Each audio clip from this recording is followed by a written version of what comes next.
Le Québec à l'ouvrage, 100 ans en 100 photos, c'est un ouvrage que vous pouvez justement vous procurer ces jours-ci dans toutes les bonnes librairies. Et j'ai l'occasion d'en parler par le truchement de la technologie, évidemment, avec l'auteur, M. Yves Desjardins, journaliste également de formation. Bonjour, M. Desjardins.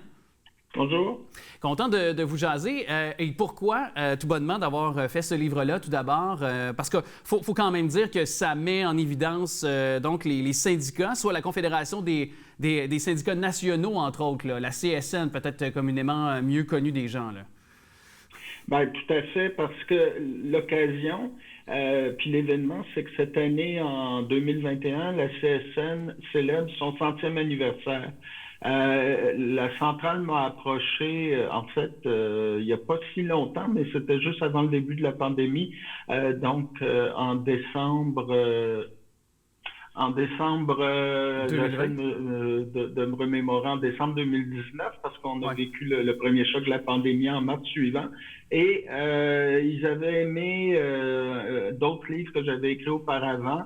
Et ils cherchaient, ils ont plusieurs activités évidemment pour leur centenaire, mais ils cherchaient à mettre en valeur leurs archives. Et effectivement, l'histoire de la CSN, c'est beaucoup l'histoire du Québec, puis c'est une centrale syndicale qui a un fonds d'archives très riche, qui n'avait pas été suffisamment exploité. Alors, c'est un peu la genèse du projet. Oui, puis il faut dire au départ, c'était la Confédération des travailleurs catholiques du Canada. Voilà. Ce qui est intéressant, c'est de faire l'histoire de la CSN, c'est beaucoup aussi faire l'histoire du Québec depuis 100 ans. Et ça montre vraiment l'évolution non seulement du mouvement syndical, du mouvement ouvrier au Québec, mais de toute la société québécoise, parce que la CSN a été créée par l'Église catholique. Et si l'Église catholique a décidé aujourd'hui, ça peut paraître étonnant, de s'impliquer à fond dans le mouvement ouvrier, c'est qu'il y avait déjà un mouvement ouvrier important, non seulement au Québec, mais en Europe, en Amérique du Nord. Et l'Église s'inquiétait du fait que les syndicats ouvriers dominants alors au Québec étaient ce qu'on appelait des syndicats internationaux, c'est-à-dire des syndicats venus des États-Unis, qui étaient surtout puissants dans les métiers spécialisés. Et l'Église y voyait l'influence de la pensée laïque, sinon socialiste. Ouais. Mais il n'y avait pas que ça. Il y avait aussi la dimension nationaliste, si vous voulez, qui est au cœur de l'identité de la CSN depuis les débuts, parce qu'ils voyaient ces syndicats de métiers d'origine états-unienne comme des syndicats étrangers, et ils disaient les travailleurs canadiens français ont besoin de syndicats à eux. Alors, il y avait vraiment non seulement une dimension religieuse, mais aussi une dimension nationaliste. Oui, puis la façon de faire du syndicalisme à cette époque-là, est-ce que c'était par des manifestations? Parce que je n'ai qu'à penser à M. Duplessis, son gouvernement de l'Union nationale, qui intervenait massivement, tu sais, les fameuses lois du câble et tous les lois cadenas, tout ça qu'il y a eu dans les années 40. On n'a qu'à penser au conflit avec les mines, entre autres. Donc, il y a eu plusieurs conflits entre, par exemple, les forces policières et politiques et avec les syndicats dans les années 40 essentiellement, là.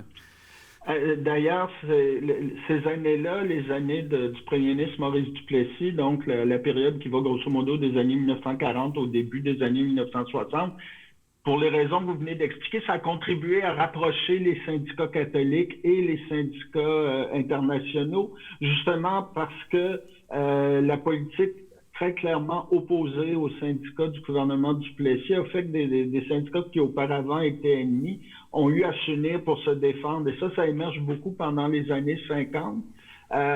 Au début, les syndicats ouvriers, aujourd'hui, leur incarnation contemporaine, c'est l'autre grande centrale syndicale québécoise, la FTQ, la Fédération des travailleurs et travailleuses du Québec, avait tendance à considérer les syndicats catholiques comme des syndicats jaunes, des syndicats qui prônaient la collaboration avec les patrons.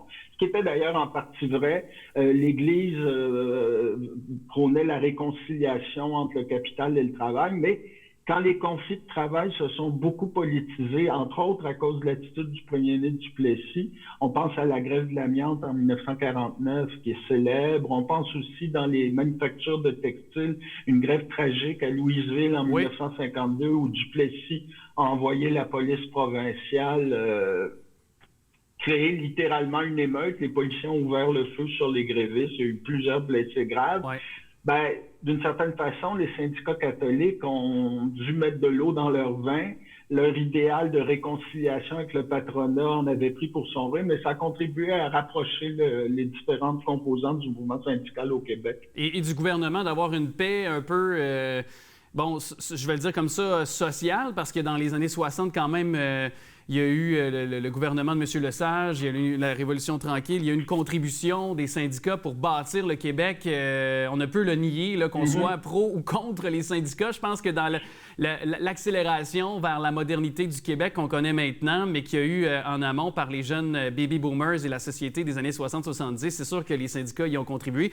Bon, il y a eu mauvaise presse à certains égards avec les années 70, avec la SECO, entre autres. Là. Ce serait long et on n'a plus beaucoup de temps pour résumer cette chose-là, mais je veux quand même prendre le temps de vous poser cette question. Avec toutes les recherches que vous avez effectuées en faisant cet ouvrage-là, qu'est-ce qui reste de ces valeurs-là syndicales de nos jours pour vous, selon votre perception?